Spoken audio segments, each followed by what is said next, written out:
ఈ బ్రౌజర్స్ అన్నీ ఉన్నాయి కదా, ఈ బ్రౌజర్స్ అన్నిటిని కలిపి మనం క్లయింట్స్ అంటాం. ఏమంటారు? క్లయింట్స్. క్లయింట్స్. సో ఇలా మనకు వెబ్ అప్లికేషన్ ఆర్కిటెక్చర్ ఉంటుందని చెప్పారు కదా, ఆ వెబ్ అప్లికేషన్ ఆర్కిటెక్చర్ మొత్తం అంతా క్లయింట్ సర్వర్ మోడల్ మీద డీల్ అయి ఉంటుంది. అర్థమవుతుందా? సర్వర్ అంటే అర్థమైందా? ఏంటి సర్వర్ అంటే? Virtual machine. వర్చువల్ మిషన్ అంటే ఏంటి? Create the web medium. Okay అనుకోవచ్చు. ఇంకా ఈజీ వేలో చెప్పాలంటే, ఇట్లాంటి సిస్టమ్ మనం వెబ్లో ప్లేస్ చేసామంటే దాన్నే వర్చువల్ మిషన్ అంటాం. అంతేనా? అట్లా చెప్పచ్చా? మనం ఇట్లాంటి ల్యాప్టాప్ తీసుకొని వెళ్ళి మనం వెబ్లో ప్లేస్ చేసామంటే దాన్నే వర్చువల్ మిషన్ అంటామని చెప్పా కదా, అలా అనుకోవచ్చు కదా. సింపుల్ వేలో లేమ్యాన్ టర్మ్స్లో చెప్పుకోవాలనుకున్నప్పుడు సింపుల్, అంతే. అలాగనే ఆన్సర్ చేయండి. సో ఇట్లాంటి ఒక మిషన్ ఈ బయట ఎక్స్టర్నల్ హార్డ్వేర్ లేకుండా ఓన్లీ సాఫ్ట్వేర్స్తో మనం ప్లేస్ చేసామనుకో దాన్నే వర్చువల్ మిషన్ అంటారు. చూపిస్తాను మీకు వర్చువల్ మిషన్ ఎట్లుంటుంది అనేది. నా దగ్గర డమ్మీగా ఉన్నాయి. సో అలా. సో ఇప్పుడు కానీ మీకు ఒక డౌట్ ఎవరు రైజ్ చేయలేదు, నేనే రైజ్ చేస్తున్నా. నేను ఏమని చెప్పానంటే ఐపీ అడ్రస్ తీసుకొని వెళ్ళి ఐపీ అడ్రస్తో నేను సర్వర్ దగ్గరికి వెళ్తానని చెప్పాను. కానీ మనం ఎప్పుడైనా బ్రౌజర్స్లో ఐపీ అడ్రస్ టైప్ చేస్తామా? ఐపీ అడ్రస్ ఎలాగుంటాయి అంటే నంబర్స్లో ఉంటాయి అన్నమాట. ఈ ఐపీ అడ్రస్ అన్నిటిని వరల్డ్ వెబ్ కన్సార్టియం ఉంటాయి, అవన్నీ డిజైన్ చేస్తాయి. డిజైన్ చేసి దీనిని ఒక్కొక్క కంట్రీ ఒక్కొక్కలాగా ఐపీస్ ఇస్తాయి. సో ఫర్ ఎగ్జాంపుల్ 126.11.22.1 అని ఇచ్చాయనుకోండి, ఇది ఒక ఐపీ. సో ఈ ఐపీలో డిఫరెంట్ టైప్ ఆఫ్ నెంబర్స్ ఉంటాయి. ఇది లోపలంతా మనకు అవసరం లేదు. జనరల్గా ఇది ఒక అడ్రస్ అనమాట. జనరల్గా ఫర్ ఎగ్జాంపుల్ మనం ఈ ఫస్ట్లో కానీ స్టార్టింగ్ ఎండింగ్లో కానీ చూసి ఇది ఏ కంట్రీ నుంచి వస్తుంది లేదా ఏ సర్వీస్ రిలేటివ్ ఉన్నారు అనేది మనం చూసుకోవచ్చు అనమాట. ఇక్కడ ఇది జనరల్గా ఇది తీసుకొని వెళ్ళి మనం వెబ్లో ప్లేస్ చేసామనుకో, వెబ్ అంటే ఇక్కడ వెబ్ బ్రౌజర్ దగ్గర ప్లేస్ చేసామనుకో, ఈ ఐపీ ఎక్కడైనా ఉందా అనుకొని చూసి ఉంటే తీసుకొని వస్తుంది. ఒకవేళ లేదనుకో మనకి లేదు అని చెప్తుంది. Not found, page not found అని వస్తుంది. మీకు కొన్నిసార్లు ఐడియా ఉందా వెబ్ బ్రౌజర్లో ఎందుకు వస్తుంది అంటే, మీరు ఇది అక్కడికి వెళ్ళాలి, వెళ్ళిన తర్వాత అక్కడ మిషన్ ఒకవేళ పని చేయలేదు అనుకో, అప్పుడు ఏం చేస్తుంది? ఆ మిషన్ లేదు కదా, అప్పుడు ఈ ఐపీ ఎక్కడుందని చెప్తుంది. మీరు ఒక అడ్రస్ దగ్గరికి వెళ్తున్నారు, అడ్రస్ లేదు అక్కడ, లేదని చెప్తారు కదా. సేమ్ అట్లానే ఇప్పుడు ఈ ఐపీ అడ్రస్ లేదు అంటే అక్కడ, అప్పుడు అది పేజ్ నాట్ ఫౌండ్ అని వస్తుంది. అట్లా ఎందుకు జరుగుతాయి ఏంటనేది చూద్దాం. కానీ లేదన్నప్పుడు పేజ్ నాట్ ఫౌండ్ అని వస్తుంది. కానీ ఇదే ఐపీ అడ్రస్ నేను తీసుకెళ్ళి డైరెక్ట్గా ప్లేస్ చేస్తాను అక్కడ వెబ్లో ప్లేస్ చేస్తానా? మీరు ప్లేస్ చేస్తారు ఇదే ఐపీ? కాదు. ఏం ప్లేస్ చేస్తారు అక్కడ? Amazon.com లేదా Flipkart.com లేదా touchapp.com లేదా 10kcoders.com ఇలాంటివి ప్లేస్ చేస్తారు. అవన్నీ ఏంటంటే సింపుల్గా ఈజీ వేలో చెప్పేస్తాను. మనకు టీసీపీ ఐపీస్ అని చాలా ఉంటాయి.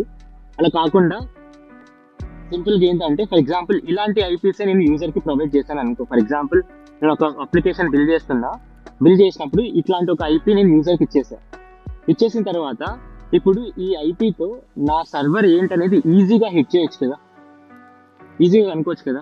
అంటే అటాకర్స్ చేతికి నా సర్వర్ని ఇచ్చేసినట్లనే కదా. ఒకటి ఫస్ట్ మెయిన్ థింగ్ అర్థమైందా? సో సెకండ్ మెయిన్ థింగ్, ఇప్పుడు ఫర్ ఎగ్జాంపుల్ ఇట్లాంటిది 126.11.22.1కి వెళ్ళండి అని చెప్పాను అనుకో, యూజర్ ఇంటరాక్షన్ బెటర్గా ఉంటుందా? ఫర్ ఎగ్జాంపుల్ ఈ వెబ్సైట్కి వెళ్ళు, Amazon.com అనే వెబ్సైట్కి వెళ్ళు అని చెప్పేది ఎలాగుంటుంది, 126.10.10.11కి వెళ్ళు అనేది ఎలా ఉంటుంది? అర్థమవుతుందా? సో యూజర్ ఇంటర్ఫేస్కి ప్లస్ సెక్యూరిటీ రెండు రీజన్స్ వల్ల మనకి డొమైన్స్ అనే కొత్త కాన్సెప్ట్ని క్రియేట్ చేశారు. డొమైన్స్ ఏంటి? Domains. So each and every ఐపీకి ఒక డొమైన్ని మ్యాచ్ చేసి పెడతాం, అంటే హ్యాష్ చేసి పెడతాం ఒక డొమైన్ని. సో ఇప్పుడు మనం జనరల్గా మనకు ఎండ్ యూజర్స్కి ఏం చేస్తారంటే, ఎవరైతే డెవలపర్స్ ఉన్నారో వాళ్ళు డొమైన్ ఇస్తారు కానీ ఐపీని ఇయ్యరు. అర్థమవుతుందా?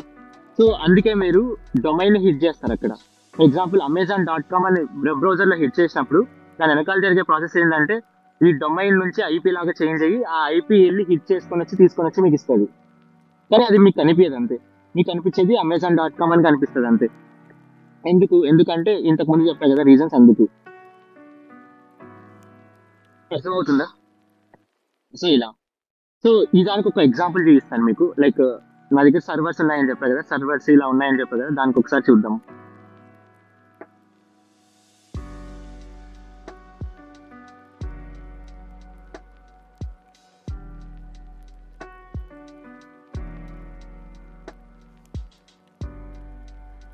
ఇప్పటివరకు చెప్పిందంటే అర్థమైందా? సర్వర్, క్లయింట్, అర్థమైందా? దీంట్లో ఇంకో పార్ట్ ఇంక్లూడ్ చేయాల్సింది ఏంటంటే, ఇప్పుడు మీకు సర్వర్ ఉంది కదా, క్లయింట్ ఉంది కదా, ఈ రెండు సపరేట్ అప్లికేషన్స్ కదా. నేను ప్రతిసారి ఏం చెప్తున్నానంటే, సర్వర్ దగ్గర, క్లయింట్ దగ్గర నుంచి రిక్వెస్ట్ పంపిస్తుంది అక్కడికి, అక్కడ నుంచి ఒక రెస్పాన్స్ వస్తుందని చెప్పా కదా, ఆటోమేటిక్గా రావన్నమాట. వీటి మధ్య ఏదో ఒక మీడియం ఉండాలి ఇక్కడ కూడా. అంటే లైక్ బ్రోకర్ మాది, నేను ఇక్కడ చెప్పాను అనుకో, ఒకటి తీసుకెళ్ళి వేరే వాళ్ళకి చెప్పాలి, అక్కడ నుంచి మళ్ళీ ఏదైనా చెప్పాడు అనుకో తీసుకొచ్చి మళ్ళీ వీళ్ళకి చెప్పాలి. సో అలా వీటి రెండింటి మధ్య ఒక మీడియం ఉండాలి. ఆ మీడియమే ఏపీఐ. ఏంటి ఏపీఐ? ఏమంటారు? ఏపీఐ అంటే ఇప్పుడు మనం ఒక డయాగ్రామ్ గీసామనుకో, క్లయింట్, సర్వర్, రిక్వెస్ట్,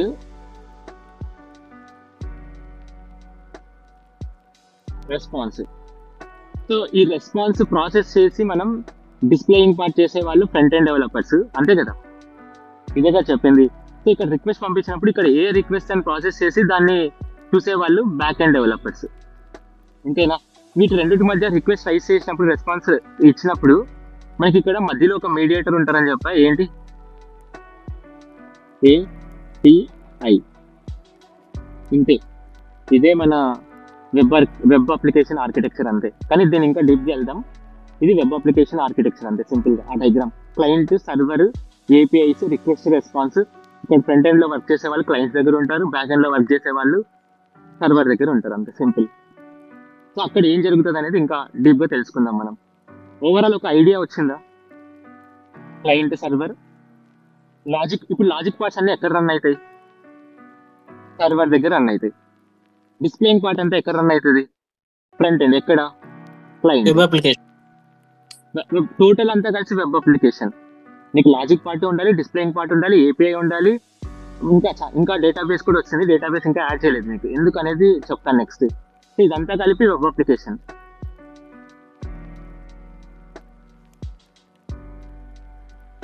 ఇక్కడ చూడండి, ఇది ఒక సర్వర్ మనకు ఈ రన్నింగ్ లో ఉంది. ఇది ఒక సర్వర్ పోయింది ఇది. ఓకే,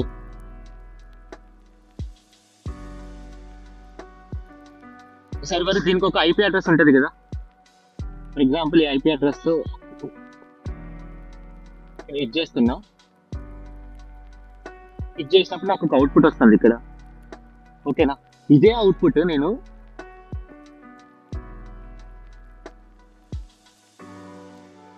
సేమ్ థింగ్ వస్తుంది నాకు. నేనేం చేస్తానంటే ఇప్పుడు మీకు కూడా పంపిస్తాను, ఎవరైనా ఆన్లైన్లో ఉన్నారనుకో దీన్ని టైప్ చేయండి. సరే,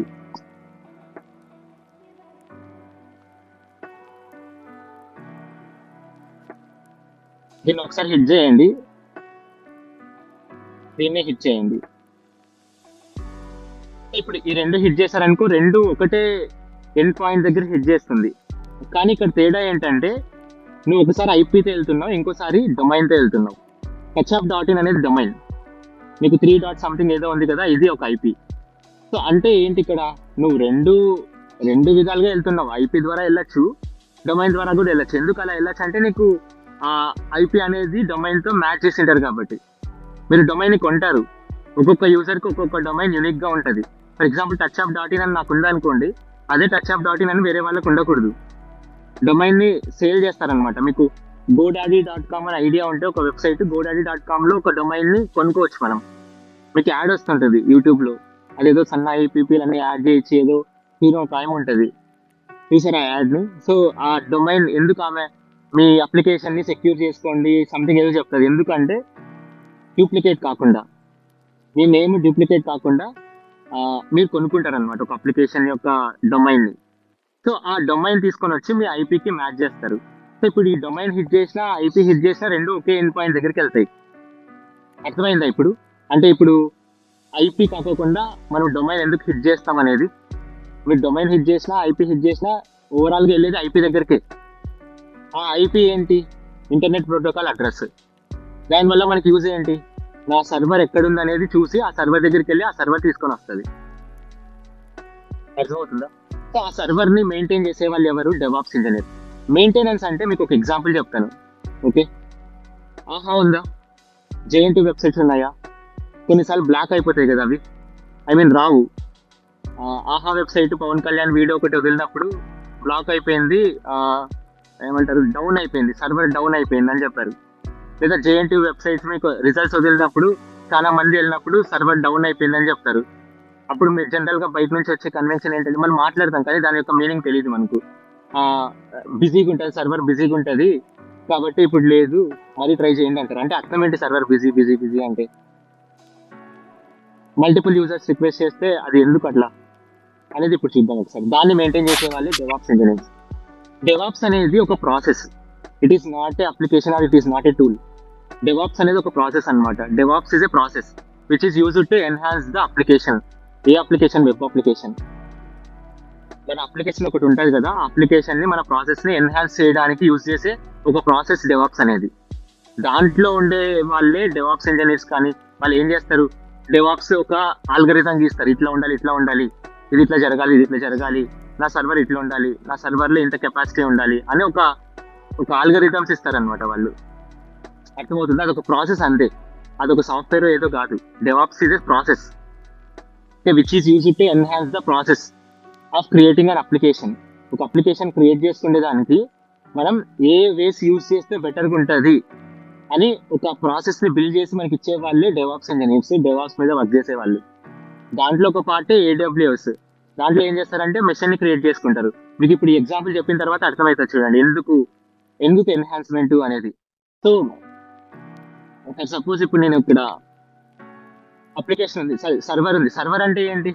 నాలాంటి ల్యాప్టాప్ అంటే ఒక అప్లికేషన్. అంటే ఇప్పుడు సెల్ ఒక అప్లికేషన్ లాగా తీసుకున్నాం. సో దీంట్లో ఈ అప్లికేషన్కి ఒక పేరింగ్ కెపాసిటీ అనేది ఉంటుంది కదా. ఆ పేరింగ్ కెపాసిటీ ఎక్సీడ్ అయింది అనుకోండి, ఏమవుతుంది? ఇది ఫస్ట్ మెయిన్ థింగ్, మనకు వచ్చే సజెషన్స్ ఏంటంటే స్ట్రక్ అవుతుంటుంది, ఎక్కువ వాడినప్పుడు స్ట్రక్ అయిపోతుంది. నెక్స్ట్ ఇంకా బ్లాక్ స్క్రీన్ వస్తుంది, నెక్స్ట్ ఇంకా డెడ్ అయిపోతుంది, ఇంకా వర్క్ చేయదు, బ్లాక్ స్క్రీన్ వచ్చేస్తుంది.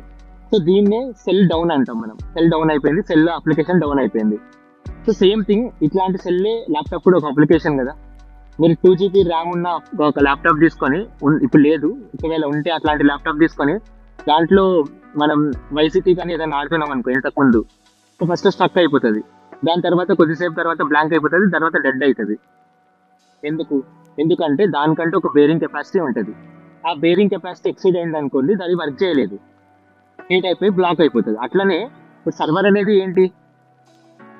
సర్వర్ ఏంటి? ఒక అప్లికేషన్ ఏనా? ఏ application? Virtual machine, nothing but laptop which we have kept there, అంతే కదా. సో అంటే అది కూడా ఒక ల్యాప్టాప్ మాత్రమే వర్క్ చేస్తుంది కదా. మనం ఏం సెండ్ చేస్తున్నాం, ఇక్కడ నుంచి రిక్వెస్ట్ సెండ్ చేస్తున్నాం. ఆ ల్యాప్టాప్ అనేది, ఆ వర్చువల్ మిషన్ అనేది AWS డెవలపర్స్, ఫర్ ఎగ్జాంపుల్ నా అప్లికేషన్లోకి 1,00,000 మంది వస్తారు, 2,00,000 మంది వస్తారని చెప్పి వాళ్ళు ఒక టైప్ ఆఫ్ అప్లికేషన్ని బిల్డ్ చేసుకొని ఉంటారు. ఆ అప్లికేషన్లో ఓన్లీ 1,00,000 మంది మాత్రమే రావచ్చని ఉంటుంది. దానికంటే ఎక్సైడ్ అయితే అప్లికేషన్ పడిపోతుంది, ఉండదు. సో అలా ఆహా అనేది అప్పుడు ఒక సమ్ సెట్ ఆఫ్ యూజర్స్ నా దగ్గరికి రావాలని క్రియేట్ చేసుకొని ఉంటుంది. ఎందుకంటే దీంట్లో మనం డబ్బులు పే చేయాలన్నమాట. ఇంతమంది యూజర్స్ కావాలంటే ఇంత డబ్బులు, నెక్స్ట్ ఇంతమంది యూజర్స్కి సెట్ కావాలంటే ఇంత డబ్బులు, సో ఇలా డబ్బులు పే చేయాలి. సో వాళ్ళు కాస్ట్ ఎఫెక్టివ్ చేయడానికి ఓకే ఎంతమంది వస్తారని చెప్పేసి ఒక అడ్డు కూడా గీసేసి ఇక్కడ వరకు పెట్టేసి ఉంటారు. దాని వెనకాల దానికంటే ఎక్కువ మంది వచ్చి హిట్ చేశారనుకో, అప్పుడు ఏమవుతుంది? ఓవర్లోడ్ అవుతుందా? ఓవర్లోడ్ అయినప్పుడు ఏమవుతుంది? డౌన్ అయిపోతుంది సర్వర్. డౌన్ అయినప్పుడే మీకు 505 ఇంటర్నల్ సర్వర్ ఎర్రర్ అని వస్తుంది ఒక పేజీ. ఎందుకు అలా వస్తుంది? ఎందుకంటే సర్వర్ డౌన్ అయింది కదా, ఇంటర్నల్ సర్వర్ ఎర్రర్. అర్థమవుతుందా? ఇలా రావాలని మనం కోడ్ రాసుకొని ఉంటాం అక్కడ, 505 ఇంటర్నల్ సర్వర్ ఎర్రర్, 500 లేదా 500 ఇంటర్నల్ సర్వర్ ఎర్రర్. సో ఇలా 500లో వస్తుంది మీకు అక్కడ కోడ్ వచ్చి మీకు ఒక డిస్ప్లే చేసేసి స్టాప్ అయిపోతుంది. లేదా ఇంకా ఏముంటాయంటే కొద్దిసేపు తర్వాత చూడండి ఇప్పుడు సర్వర్ డౌన్ అయ్యిందని ఒక మెసేజ్ క్రియేట్ చేస్తారు. అర్థమైందా? సో అంటే దీని అర్థం ఏంటంటే మనం ఓవర్లోడ్ ఇచ్చాం, అక్కడ ఎక్కువ రిక్వెస్ట్ రైజ్ చేసాం దాని మీద, అప్పుడు అది బ్లాక్ అయిపోయింది. సో ఇక్కడ డెవాప్స్ ఇంజనీర్ కొత్త టెక్నిక్ ఏం చేస్తారంటే ఆటో స్కేలింగ్.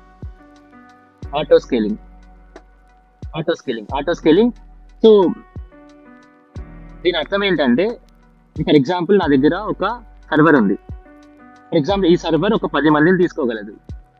నెక్స్ట్ అంటే ఇది ఎందుకు చెప్తున్నానంటే మీకు డెవాప్స్ ఓన్లీ ప్రాసెసే, ఆ ప్రాసెస్ ఎందుకు యూజ్ అవుతుంది అంటే మన అప్లికేషన్ని ఇంప్రూవ్ చేసుకోవడానికి యూజ్ అవుతుంది అని చెప్పారు కదా, ఇది ఒక ఎగ్జాంపుల్ దానికి. సో ఇప్పుడు ఇది ఒక ఇబ్బందే కదా మనకి, అక్కడ సర్వర్ డౌన్ అయింది, మళ్ళీ ఏం చేయాలంటే డెవలపర్ వెళ్ళి ఆ సర్వర్ని అప్ చేసి మళ్ళీ రన్ చేయాలి. సో ఇది ఆటోమేషన్ చేసామనుకోండి, దాన్ని ఆటో స్కేలింగ్. ఆటోమేటిక్గా స్కేల్ అవుతుంది. ఎలా స్కేల్ అవుతుంది అంటే, ఫర్ ఎగ్జాంపుల్ ఇప్పుడు నా దగ్గర 10 యూజర్స్ ఉన్నారు.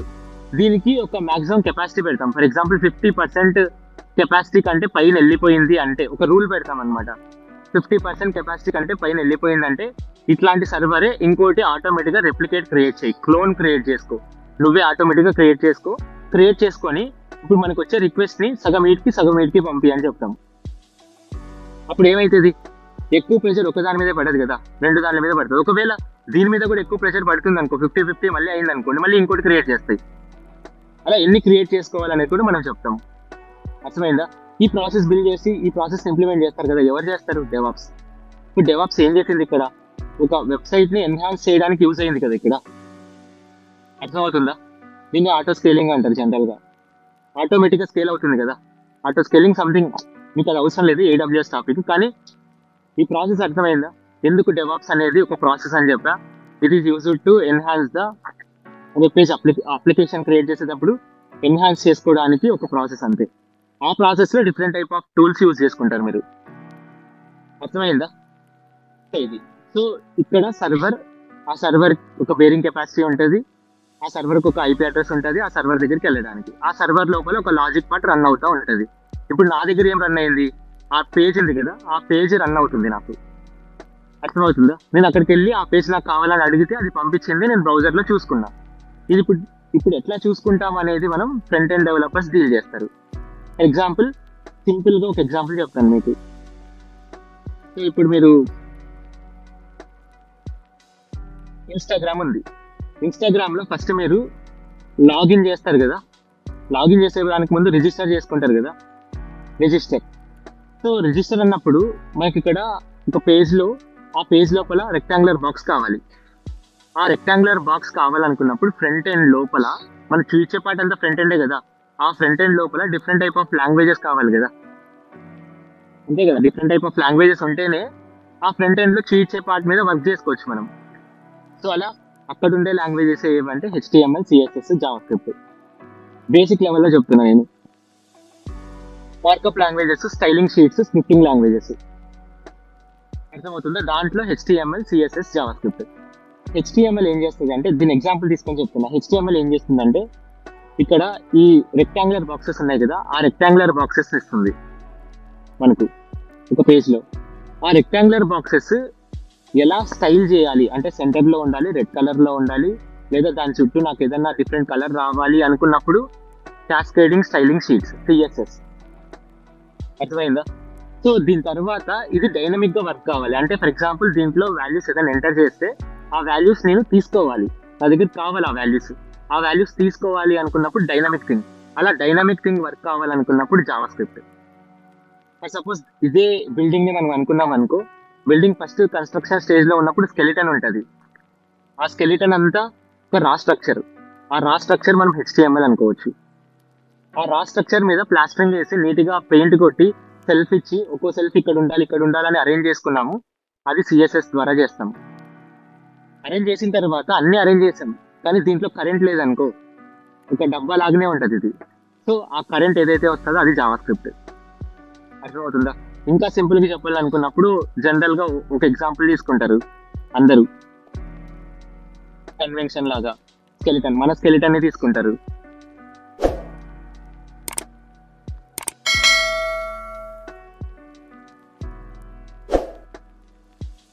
ఎగ్జాంపుల్ తీసుకోండి. సో జనరల్ ఇలాంటి ఎగ్జాంపుల్ ఒకటి తీసుకుంటారు, స్కెలిటన్. సో ఈ స్కెలిటన్ ఉందనుకోండి, నార్మల్ మన స్కెలిటన్, దాన్ని HTML తో క్రియేట్ చేసుకోవచ్చు. ఆ స్కెలిటన్ మీద నేను స్టైలింగ్ వేయాలి, అంటే దాని మీద మజిల్స్ రావాలి, ఆ మజిల్స్ మీద షర్ట్ ఒక కలర్ ఉండాలి, ప్యాంట్ ఒక కలర్ ఉండాలి, అది కూడా ఎక్కడెక్కడ ఏదేది ఉండాలనేది అరేంజ్ చేయాలి అనుకున్నప్పుడు CSS స్టైలింగ్ పార్ట్. దెన్ ఇలా ఉంటే సరిపోతుందా, కోమాలో ఉన్నట్లనే అది. దాన్ని వాళ్ళు లేచి తిరగాలి అనుకున్నప్పుడు మనం ఏం కావాలి, బ్రెయిన్ సెల్స్ ఉండాలి, నర్వ్ సిస్టమ్ ఉండాలి. ఇలా నర్వస్ సిస్టమ్ మొత్తం అంతా మన JavaScript. ఓకే, అంటే ఏంటి, డైనమిక్ పార్ట్. ఈ రెండు స్టాటిక్ పార్ట్ని క్రియేట్ చేస్తే ఇది డైనమిక్ పార్ట్ని క్రియేట్ చేస్తుంది. అర్థమవుతుందా? సో ఇలా HTML, CSS, JavaScript ఉంటాయి.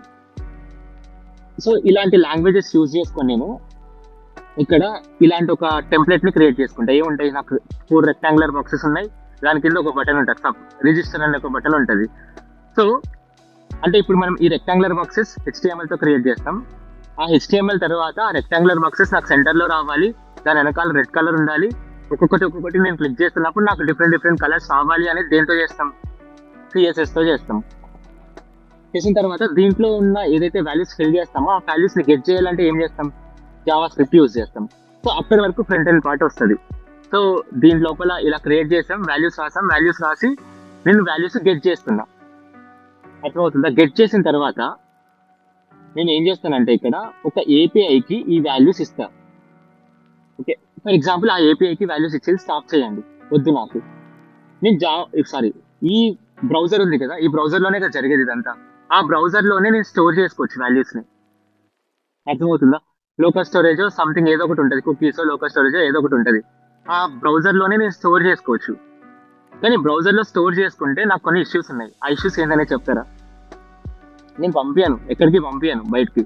సరే, ఫస్ట్ ప్రాసెస్ చెప్తాను, దాని తర్వాత బ్రౌజర్లో ఎందుకు స్టోర్ చేసుకోకూడదో చూద్దాం. అటాకింగ్స్ ఓకే, అది కాకుండా కూడా వేరేది ఒక రీజన్ ఉంది. మనం లోకల్ స్టోరేజ్ యూజ్ చేసుకుంటే రీఫ్రెష్ చేసినప్పుడు ఏం మారదు, దానికి కూడా ఉన్నాయి. సరే, ఇప్పుడు నార్మల్గా జరిగే ప్రాసెస్ చెప్తాను, దాని తర్వాత బ్రౌజర్లో ఎందుకు అనేది చూద్దాం. సో ఫర్ ఎగ్జాంపుల్ ఈ డేటా తీసుకొని నేను ఏపీఐకి ఇస్తా. ఏపీఐ ఏం చేస్తుంది? తీసుకొని వెళ్ళి ఎవరి దగ్గరికి వెళ్తుంది? సర్వర్ దగ్గరికి వెళ్తుంది. సో ఈ సర్వర్ ఏం చేస్తుంది అంటే, ఇక్కడ వచ్చింది ఏ రిక్వెస్ట్? ఇప్పుడు రిజిస్టర్ రిక్వెస్ట్ అన్నప్పుడు ఏం చేయాలి? నేను స్టోర్ చేసుకోవాలి డేటాని. స్టోర్ చేసుకోవాలనుకున్నప్పుడు మనం ఏం చేస్తామంటే ఈ సర్వర్ని ఒక డేటాబేస్తో కనెక్ట్ చేస్తాం. ఆ డేటాబేస్లో ఈ డేటాని స్టోర్ చేసుకుంటాం మనం. ఇది రిజిస్టర్ జరిగే ప్రాసెస్. స్టోర్ అయిన తర్వాత సక్సెస్ఫుల్లీ స్టోర్డ్ అని ఈ డేటాబేస్ దీనికి చెప్తుంది. అప్పుడు ఇక్కడ నుంచి మనం ఒక రెస్పాన్స్ పంపిస్తాం, ఏమని? సక్సెస్ఫుల్గా స్టోర్ అయ్యింది అని పంపిస్తాం. అది ఇక్కడ తీసుకొని వచ్చి మన ఫ్రంట్ ఎండ్కి ఇస్తే ఫ్రంట్ ఎండ్ డెవలపర్స్ ఏం చేస్తారంటే సక్సెస్ఫుల్గా రిజిస్టర్ అయిందని చెప్పేసి ఒక్కొక్కరు లాగిస్తారు. ఒకరేమో ఒక బాక్స్ క్రియేట్ చేసి సక్సెస్ఫుల్లీ రిజిస్టర్ అని చూపిస్తారు, ఇంకోరేమో డైరెక్ట్గా దాని కిందే రాసిస్తారు సక్సెస్ఫుల్లీ రిజిస్టర్ అని, ఇంకోరు ఒక ఏదో బెలూన్స్ వచ్చి బ్లాస్ట్ అయ్యేలాగా సక్సెస్ఫుల్లీ రిజిస్టర్ అని చూపిస్తారు. ఆ మొత్తం ఎవరు చేస్తారు? Front end developers. మీకు డేటా ఎక్కడి నుంచి వస్తుంది? బ్యాక్ ఎండ్ నుంచి. అర్థమవుతుందా? సో ఇలా మనం ఒక అప్లికేషన్ రిజిస్టర్ ఎలా జరుగుతుందో చూపించాం. నెక్స్ట్ ఇప్పుడు లాగిన్ ఎలా జరుగుతుంది? ఆల్రెడీ మన డేటా స్టోర్ అయి ఉంది. ఇప్పుడు లాగిన్ పేజ్ ఏం చేస్తారు? లాగిన్ పేజ్లో ఫీల్డ్స్ ఉంటాయి, యూజర్ నేమ్ రిజిస్టర్. మనం JS వరకు ఈ వాల్యూస్ గెట్ చేసి ఏపీఐకి ఇస్తాం. ఏపీఐ ఒక రిక్వెస్ట్ పంపిస్తుంది దేని దగ్గరికి? సర్వర్ దగ్గరికి. ఇప్పుడు వేరే రిక్వెస్ట్ కదా, ఇంతకు ముందు లాగ్ చేయకూడదు, ఇప్పుడు వేరే లాగ్ చేయాలి. అప్పుడు ఇది ఏం రిక్వెస్ట్ అని చూడాలి మనం, లాగిన్ రిక్వెస్ట్. ఆ రిక్వెస్ట్ ఏం రిక్వెస్ట్ అని చూడడానికి కోడ్ రాసుకునేది ఎవరు? Back end developers. ఆ బ్యాక్ ఎండ్ డెవలపర్స్ దేని మీద వర్క్ చేస్తున్నారు? సిస్టంలో వర్క్ చేస్తున్నారు. సిస్టంలో వర్క్ చేసినప్పుడు సిస్టమ్కి ఇన్స్ట్రక్షన్స్ ప్రొవైడ్ చేయాలన్నప్పుడు సిస్టంలో ఏ లాంగ్వేజెస్ యూజ్ చేయాలి? ఫస్ట్లో సిస్టమ్కి ఇన్స్ట్రక్షన్స్ ప్రొవైడ్ చేయాలనుకున్నప్పుడు సెట్ ఆఫ్ ఇన్స్ట్రక్షన్స్ అనేది ఏ లాంగ్వేజ్? Programming language. ఫస్ట్లో చూసామా? Set of instructions or collection of instructions is known as programming language. అందుకే మీరు బయట చూసినప్పుడు most of the programming language మనకు బ్యాక్ ఎండ్లోనే యూజ్ చేస్తారు. ఎందుకంటే మన సిస్టమ్ మీదనే కదా వర్క్ చేయాల్సింది, సిస్టమ్కి కదా ఇన్స్ట్రక్షన్స్ ప్రొవైడ్ చేయాల్సింది. అర్థమవుతుందా? ఇంకో చిన్న లాజిక్ పార్ట్ చెప్పాలి. అక్కడ మీరు బ్యాక్ ఎండ్లో యూజ్ చేసే లాంగ్వేజెస్ మొత్తం అన్ని కమాండ్ ప్రూమ్లో రన్ చేస్తారు. ఎవరికైనా ఐడియా ఉంటే, ఐడియా లేని వాళ్ళు వదిలేయండి, కానీ ఐడియా ఉందనుకో మీకు బ్యాక్ ఎండ్లో యూజ్ చేసే లాంగ్వేజెస్ అన్నిటిని కమాండ్ ప్రూమ్లో రన్ చేస్తారు. ఎందుకు రన్ చేస్తారంటే కమాండ్ ప్రూమ్ అనేది మనం ఇన్స్ట్రక్షన్స్ ప్రొవైడ్ చేయడానికి యూజ్ అవుతుంది. ఈ లాంగ్వేజెస్ అన్ని కూడా సిస్టమ్కి ఇన్స్ట్రక్షన్ ప్రొవైడ్ చేయడానికే కదా యూజ్ అయ్యేది. సో సిస్టమ్ని మ్యానిపులేట్ చేయడానికి యూజ్ అయ్యేది. అందుకే మనం ప్రోగ్రామింగ్ లాంగ్వేజెస్ అన్ని బ్యాక్ ఎండ్లో యూజ్ చేసుకుంటాం. అందుకే మనం జావా ప్రోగ్రామింగ్ లాంగ్వేజ్ బ్యాక్ ఎండ్లో యూజ్ చేసుకుంటాం. అక్కడ ఫ్రంట్ ఎండ్కి వచ్చేటప్పటికి స్క్రిప్టింగ్ లాంగ్వేజ్ అంటాం, మార్కప్ లాంగ్వేజ్ అంటాం, తర్వాత స్టైల్ షీట్స్ అంటాం. ఎందుకంటే ఇక్కడ వేరే పార్ట్ ఇక్కడ చేయాల్సింది. ఇది బ్రౌజర్తో ఇంటరాక్ట్ కావాలి, సిస్టమ్తో కాదు. సిస్టమ్ లోపల ఉంది ఆల్రెడీ, ఆ లోపల బ్రౌజర్తో ఇంటరాక్ట్ కావాలి. ఇక్కడ మార్కప్ లాంగ్వేజ్ ఎందుకు యూజ్ అవుతుంది? నేను రాసిన కంటెంట్ మనకు బ్రౌజర్లో డిస్ప్లే కావాలి, అంతే కదా. ఇప్పుడు నేను హలో అని రాశాను అనుకో, ఆ హలో అనేది బ్రౌజర్లో డిస్ప్లే అయితేనే కదా మనం చూడగలం. దానికి యూజ్ చేసే లాంగ్వేజ్ ఏంటి? Markup language. దాని మీద స్టైల్ చేయాలనుకున్నప్పుడు యూజ్ చేసే లాంగ్వేజ్ ఏంటి? CSS. దాన్ని మనం డైనమిక్గా చేయాలనుకున్నప్పుడు జావా స్క్రిప్ట్. అర్థమవుతుందా? సో ఇవి స్క్రిప్టింగ్ లాంగ్వేజెస్, మార్కప్ లాంగ్వేజెస్, ఇవన్నీ ఇక్కడ ప్రోగ్రామింగ్ లాంగ్వేజెస్. ఎందుకు సిస్టమే మ్యానిపులేట్ చేయాలి కాబట్టి. అర్థమవుతుంది అంటే చిన్న లాజిక్ పార్ట్ చెప్తున్నా అంటే ఎందుకు దాంట్లో అలా పేరు వచ్చాయని. ఇంకొకటి మీకు ఎప్పుడైనా బయట ఫుల్ స్టాక్ లో ఇప్పుడు అర్థమైందా, ఫ్రంట్ ఎండ్ మీద వర్క్ చేసే వాళ్ళు వీళ్ళు, బ్యాక్ ఎండ్ మీద వర్క్ చేసే వాళ్ళు వీళ్ళు, డేటాబేస్ మీద వర్క్ చేసే వాళ్ళు ఇక్కడ ఉంటారు. డేటాబేస్ అడ్మిన్స్ కానీ డేటాబేస్ డెవలపర్స్ కానీ వీళ్ళు ఏం చేస్తారు, మీరు డేటా బ్యాక్ ఎండ్ డెవలపర్ తీసుకొని వచ్చి డేటా ప్లేస్ చేస్తే ఆ డేటా ప్రాపర్గా ఉందా లేదా. ఫర్ ఎగ్జాంపుల్ ఒక సింపుల్ ఎగ్జాంపుల్ చెప్తా, ఒక ఎగ్జాంపుల్ అంతే. ఇప్పుడు ఫర్ ఎగ్జాంపుల్ నువ్వు ఇన్స్టాగ్రామ్ లో లైక్స్ చేస్తాం కదా, లైక్స్ చేసినప్పుడు లాక్స్ లో లైక్స్ వెళ్తాయి, కరోడ్స్ లో లైక్స్ వెళ్తాయి కదా. ఇప్పుడు ఎవరు లైక్ చేశారని తీసుకొని రావాలనుకున్నప్పుడు ఈ టేబుల్లో ఉంటాయి కదా, ఐ మీన్ డేటాబేస్ లో ఉంటాయి కదా, లక్ష అన్ని దగ్గరికి వెళ్ళి లక్షలో ఒకరిని తీసుకొని రావాలి మనం. అంటే లక్షలో ఒకరిని తీసుకొని రావాలనుకున్నప్పుడు చాలా టైం పడుతుంది కదా. సో ఆ టైం ఎంత పడుతుంది అనేది తగ్గించే వాళ్ళే మనకి ఇక్కడ ఎఫెక్టివ్ గా వర్క్ చేసే వాళ్ళు. మీకు ఒక అప్లికేషన్ ఉంది, ఒక అప్లికేషన్ లో ఎంత తక్కువ వర్క్ అవుతుంది అనే దాన్ని మనం చూసుకోవాలి. ఆ తక్కువ ఎలా వర్క్ అవుతుంది అనేది మనం డేటాబేస్ డెవలపర్స్ చూడాలన్నమాట. అక్కడ ఇండెక్సింగ్ అనే కాన్సెప్ట్ ఉంటుంది, చెప్తున్నా అంతే. ఇండెక్సింగ్ అనే కాన్సెప్ట్ ఉంటుంది, primary key, secondary key, foreign keys అని యూజ్ చేసుకుంటాం అక్కడ. ఇలా డిఫరెంట్ కాన్సెప్ట్స్ యూజ్ చేసుకొని బ్యాక్ ఎండ్ డేటాబేస్ డెవలపర్స్ మనం ఎలా తీసుకొని రావాలనేది ఈజీ చేస్తారనమాట. అర్థమవుతుందా, మనం లక్షల్లో ఒకరిని తీసుకొని వచ్చేది వేరు, వేరే ప్రాసెస్ యూజ్ చేసి డిఫరెంట్ వేలో తీసుకొని వచ్చేది వేరు. అర్థమవుతుందా. సో అలా ఎఫిషియెంట్ వేగా డేటాని మ్యానిపులేట్ చేయడానికి డేటాబేస్ డెవలపర్స్ ఉంటారు అక్కడ. మెయింటైన్ చేసుకోవాలి అక్కడ డేటాని, ప్రాపర్గా వచ్చిన డేటా ఇంకోటి ఏంటంటే డేటాని చాలా ఇంపార్టెంట్, ఆ డేటాని మెయింటైన్ చేసుకోవాలి. ఓకే, దాని మీదనే బిల్డ్ అయ్యి వచ్చిందే డేటా సైన్స్. డేటా సైన్స్ అనేది ఎలా వచ్చింది అనుకున్నారు, డేటా సైన్స్ అంటే ఏంటని ఐడియా ఉందా ఎవరికైనా? డేటా సైన్స్ అంటే ఏంటి? Okay, for suppose simple example, very good, correct, provides insights. ఒక డేటా మీద ఇన్సైట్స్ ప్రొవైడ్ చేస్తుంది. ఫర్ సపోజ్ సింపుల్ వేలో మీరు ఇప్పుడు ఫర్ ఎగ్జాంపుల్ హాస్పిటల్స్ ఉన్నాయి కదా, హాస్పిటల్స్లో ఉండే డేటా అంతా తీసుకొని ఇన్సూరెన్స్ కంపెనీస్ ఒక ఇన్సైట్స్ క్రియేట్ చేసుకోవచ్చు. అర్థమవుతుందా మీకు? ట్యాబ్లు కొన్ని ఉంటాయి. సో ఫర్ ఎగ్జాంపుల్ ఇప్పుడు హాస్పిటల్స్లో ఒక 10 హాస్పిటల్స్ ఉన్నాయి, వాళ్ళ దగ్గర డేటా తీసుకుంటా నేను ఒక అప్లికేషన్లోకి వేసి దీంట్లో హార్ట్ పేషెంట్స్ ఎంతమంది, ఓవరాల్గా బాడీ అంతా పోయిన వాళ్ళు ఎంతమంది, సిగరెట్ తాగే వాళ్ళు ఎంతమంది, ఇట్లా మొత్తం అంతా చూసుకున్నాను అనుకో, నాకు డివైడ్ అయిపోతాయి మొత్తం అంతా. నేను ఎవరి మీద టార్గెట్ చేయాలనేది ఈజీగా తెలుస్తుంది కదా నాకు. ఇన్సూరెన్స్ కంపెనీస్కి డేటా హాస్పిటల్స్ అవుతాయో లేదో నాకు తెలీదు, రికార్డింగ్ మళ్ళీ బయట పెట్టద్దాను, నాకు తెలీదు. సో చేయొచ్చు, ఒక పాసిబిలిటీ ఉంది కదా. మార్క్ మామ్ ఏం చేస్తాడు, మీ డేటా అంతా తీసుకొని పోయి అమ్ముతాడు, అంతే కదా. ఫర్ ఎగ్జాంపుల్ మీరు ఎక్కడైనా అమెజాన్లోనే ఎక్కడో ఒక చోట పొరపాటున ఏదో షర్ట్ అని టైప్ చేశారనుకో, ఇంకా మీకు ఇన్స్టాగ్రామ్లో అదే, ఫేస్బుక్లో అదే, ఇంకా అన్ని చోట్ల అదే యాడే. పొరపాటున మీ దగ్గర కాల్ మాట్లాడేటప్పుడు గూగుల్ మామ చేసేది అనమాట. కాల్ మాట్లాడేటప్పుడు ఏదో క్రెడిట్ కార్డ్ ఏదో అని అన్నారనుకో మీ ఫ్రెండ్తో, ఇంకా క్రెడిట్ కార్డ్ వందలు మీకు కాల్ చేస్తారు, క్రెడిట్ కార్డ్స్ వస్తాయి మీ దాంట్లో, అన్నీ జరుగుతాయి. అంటే డేటా మొత్తం మీకు ఇన్స్టాగ్రామ్, ఫేస్బుక్, గూగుల్ డేటా మీదనే వర్క్ అవుతున్నాయి, డేటా మీదనే వాళ్ళు. అందుకే data is a new fuel అని చెప్పారు. ఇండస్ట్రియల్ రెవల్యూషన్స్లో 4.0 ఇండస్ట్రియల్ రెవల్యూషన్ జరిగేది అంటూ ఉంటే డేటా మీదే జరుగుతుందని చెప్పారు.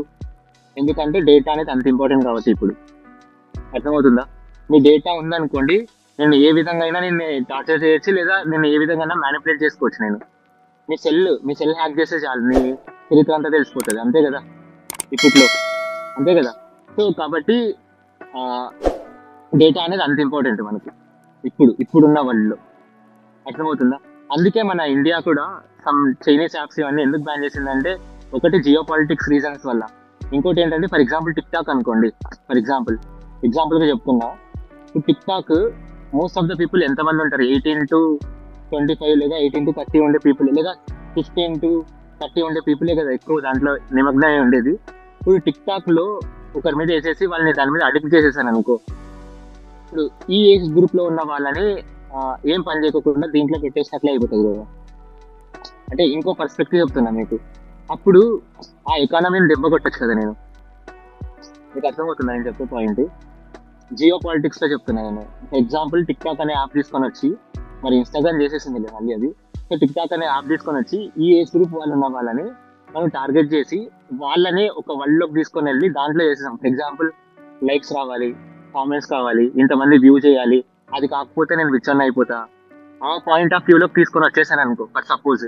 ఇప్పుడు వాడు వేరే దానికి ఏం పని చేయడు కదా, అర్థమవుతుందా?